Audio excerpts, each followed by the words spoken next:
पाखेई आसिला रज पिठा पणा साथे मजा मौज लो घरणी हेलेणी सज बौल लो घरणी हेलेणी सज पोड़ो पिठा मधे सार क्षीर पोड़ो पिठा नाटी तार लो बिना जंतणी रे कर बौल लो बिना जंतणी रे कर। दर्शक बंधु समस्त को करुछि मु प्रणिपात माँ गेलु हांडीशाल को आपण मानकु बहुत बहुत स्वागत। रज पर्व रे जेते पिठापणा हुए ता भितरु सबुठु सार हैला पोड़ पिठा आ सब पोड़ पिठा भितरे सार हैला क्षीर पोड़ पिठा।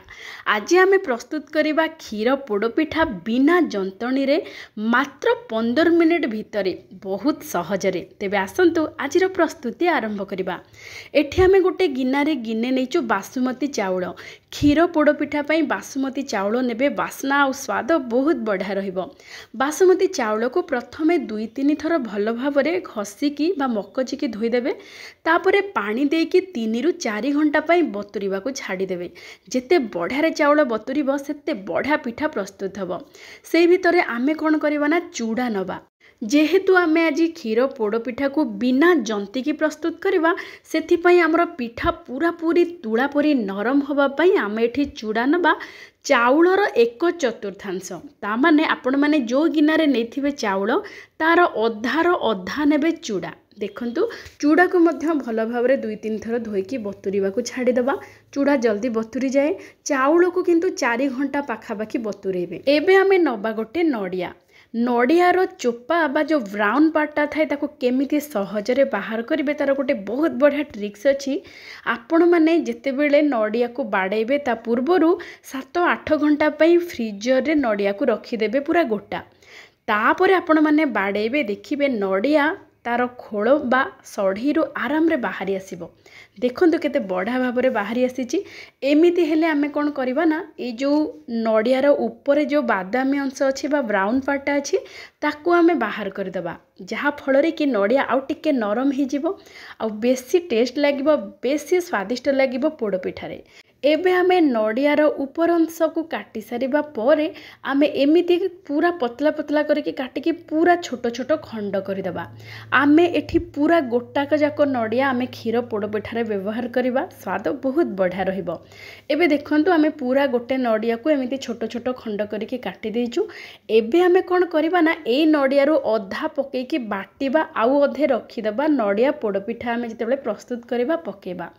एबे देखंतु 4 रु 5 घंटा भितरे चाउल बढ़िया भाव में बतुरी जाइए। एबे आमे चाउलरू पानी सब को बाहर करदबा आउ चूड़ारू भी पानी सब बाहर करदबा। चाउल सहित चूड़ा को मिसई दबा। आमर क्षीर पोड़ पिठा को पूरा पूरी स्वादिष्ट करबा पई आमे गोटे सीक्रेट जिनस भी मिसेबा। आगो को देखंतु प्रथमे आमे कोन करबा ना ग्राइंडिंग जार नै जिबा। सेथिरे प्रथमे दे दबा बतुरा चाउल तापरे चूड़ा बतुरा हैथिबा चूड़ा तापरे आमे एठी सब सामग्री मिसेकी एका बेले चिकन करके बाटी दबा। स्वाद अनुसार दबा लूण 5 रु 7 दबा गुजराती भल बास्ना पाई। चीनी दबा जेति कि आपण माने चाउल नैथिबे ताठू अल्प टिके कम करके चीनी नेबे। गोटे गिना चाउल नैथिबे जदि 3/4 गिना नेबे आपण माने चीनी बहुत बढ़िया मीठा रहिबो। आपण मीठा अनुसार मध्य आपण माने चीनी पकई परिबे। आउ नड़िया जेति कि आपण माने चाउल नैथिबे सेति कि पूरा कटा नड़िया नेबे।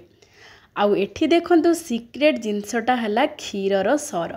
निश्चय आपण माने क्षीर सर देकी प्रस्तुत करंतु पोड़ पिठा हो कि जेकोनोसी पिठा एते सुआदिया लागिवो आपण माने प्रस्तुत करंतु जानि परिबे।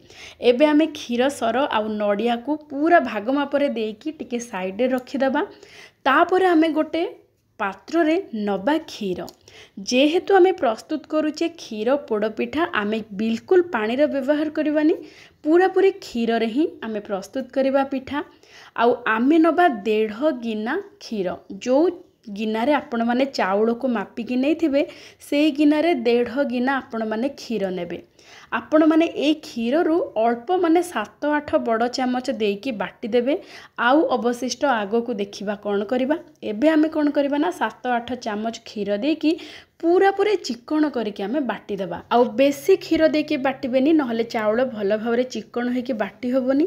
एई पिठा पई साधारणतः पूरा पूरी चिक्कण करके बाटिबे, सेथिपई अल्प क्षीर देके बाटिबे। देखंतु बड़ा भाव पूरा चिक्कण करके एठी मोटा बा बहलिया गोटे आण प्रस्तुत करिवे। एठी देखंतु केते स्मूथ हेची आउ केते पूरा क्रीमी क्रीमी देखा जाउची।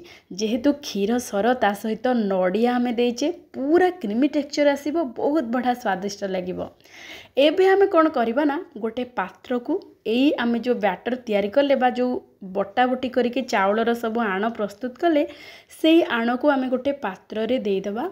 आउ जो क्षीर को आमे रखिथिले मापिकी एई क्षीर को आमे पूरा पूरी गरम कर देबा। पूरा जेते बेले गोटे आउटा देबे बा गोटे थर उतुरी जीवो, जेते बेले पूरा गरम हे जीवो क्षीर, एमिति बांफ बाहरुथिबा क्षीर गरम गरम आनिके आपण माने एई जो चाउल बटारे दे देबे। पूरा गरम क्षीर देइके तापरे भल भाबरे गोळेई देबे। बिल्कुल लम्स बा गेटा रहिबनी। आपण माने जेहेतु चाउल को पूरा चिक्कण करके बाटी थिबे आउ क्षीर को पूरा पूरी गरम करिथिबे, एई चाउल बटा सहित क्षीर को निश्चय भल भाबरे मिसई देबे। एमिति सब टिप्स आउ ट्रिक्स को फॉलो करंतु, देखिबे आपणकर पोड़ पिठा पूरा पूरी स्वादिष्ट होइके प्रस्तुत होबो, पूरा तुला पूरी नरम रहिबो। आउ बिना जंतिकी मात्र 15 मिनिट भितरे आपण माने प्रस्तुत करि परिबे अति सहजरे, मात्र 15 मिनिट भितरे पोड़ पिठा। एबे देखंतु आमे प्रेशर कुकर रे प्रस्तुत करबा। सेथिपई आमे प्रेशर कुकर को गरम करबा को छाडी देबा। सेथिरे गोटे बड़ चामच दे देबा देसी घी। आउ देसी घी को देके प्रेशर कुकर भितरे चारिपटे भल भाव लगे देबा। तापर आमे जो अवशिष्ट नडिया रखिथिले, फाळे नडिया को काटिकी रखिथिले, गोटे फाळ नडिया आमे बाटी देइचे आउ गोटे फाळ नडिया एठी देके भल भाव भाजी देबा। नडिया को भल भाव भाजिबे जेमिति टिके बादामी रंग हो जिवो, जहार कि स्वाद बहुत बढ़िया रहिबो। आपण माने चाहिले एठी काजू किशमिश किंबा बादाम ए सबुर व्यवहार भी करि पारंती, किंतु जेहेतु नडिया पोड़ पिठा मु पूरा पूरी नडिया रे ही व्यवहार करके करूची। एठी देखंतु नडिया बढ़िया भाव भाजी है कि पूरा पूरी बादामी रंग हो गलानी। आउ जेते बेले आपण माने ए क्षीर पोड़ पिठा प्रस्तुत करबा पई आमे जो गरम क्षीर चाउल बटा सहित गोळे की रखिथिले, जेते बेले प्रेशर कुकर रे ढाळीबे सेते बेले आपण माने टिके घांटी देबे। जेहेतु चाउल बटा आमे गोळे सारिबा परे तळे टिके बसी जाई थाए, तेणु जेते बेले आपण माने प्रेशर कुकर या को ढाळीबे सेते बेले आउ टिके भल भावरे घांटी देबे। तापर आमे एठी दबा 2 चिमुटा खाइबा सोडा। आमर पिठा को नरम करिबा पई आमे एठी चूड़ा पकेइचे, आहुरी पूरा तुला परी नरम होबा पई 2 चिमुटा आमे दे देबा खाइबा सोडा। एबे देखंतु खाइबा सोडा देके भल भावरे मिसई देबा। आउ एपटे देखंतु प्रेशर कुकर रे नडिया पूरा पूरी ब्राउन कलर ही जाइची, पूरा पूरी बास्ना भी बहुत बढ़िया आसुची। एमिति आपण माने पूरा पूरी बादामी रंग करके भाजी देबे नडिया खंड को, जहार के स्वाद बहुत बढ़िया रहिबो ए क्षीर पोड़ पिठा रे। एबे देखंतु एमिति पूरा गरम थिबा अवस्था रे आपण माने ए जो आण प्रस्तुत कले बा बैटर प्रस्तुत कले ताको गोळेई के सीधा सड़क प्रेशर कुकर रे ढाली देबे। बिल्कुल जंता जंती करबा को पड़िबनी, तापरे बिल्कुल घांटीबेनी, एमिति ही आपण छाडी देबे। तापरे प्रेशर कुकर रो गैस्केट रखिथिबे काढिबेनी, केवल व्हिसिल को काढिबे। एमिति करिकी प्रथमे आपण माने हाई मीडियम फ्लेम रे 5 मिनिट पई छाडी देबे, जहा फल रे कि पोड़ पिठा बढ़िया भाव रे पोड़ी जिवो। तापरे लो फ्लेम रे 15 मिनिट पई छाडी देबे। तापरे प्रेशर कुकर ठंडा हैला परे आपण माने ढांकुणी काढिबे। एबे देखंतु मात्र 15 रु 20 मिनिट भितरे प्रस्तुत हो जाइछि हमर बिना जंती की तुळा परी नरम क्षीर पोड़ पिठा। आउ पिठा जेते बेले पूरा पूरी ठंडा हो जिवो, तापरे आपण माने प्रेशर कुकर रो बाहर करिवे, अति सहजरे बाहरी आसीबो। देखंतु केते बढ़िया भाव रे बाहरी आसिला प्रेशर कुकर रो, आउ केते बढ़िया भाव रे पोड़ी हिची। देखंतु गोटे पट बढ़िया भाव रे पोड़ी ही जाइछि। सेथि पई आपण माने जेते बेले ए जो क्षीर रो बैटर बा चाउल बैटरटा ढालिबे, तापरे प्रेशर कुकर ढांकुणी देला परे मीडियम फ्लेम रे 5 मिनिट पई छाडी देबे। तापरे लो फ्लेम करिवे, जहा फल रे कि मीडियम फ्लेम रे बा हाई मीडियम फ्लेम रे प्रेशर कुकर बढ़िया भाव रे गरम हो जिवो, आउ तळ भागटा बढ़िया भाव रे पूरा पोड़ी पोड़ी जिवो। आउ तापरे लो फ्लेम कर देले आराम रे बढ़िया भाव रे सिझे जिवो।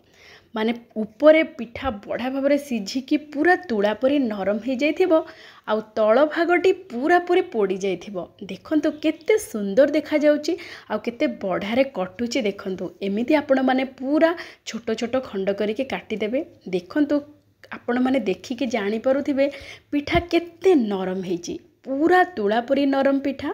आपण माने पाटी रे पकेले मिलै जिवो एते नरम आउ एते स्वादिष्ट। देखिले तो मात्र 15 मिनिट भितर केते सहजरे सबुठु सहज क्षीर पोड़ पिठा प्रेसर कुकर एमिति प्रस्तुत करंतु, रज पालंतु। तेबे आजि पई एतिकी। जय जय जगन्नाथ।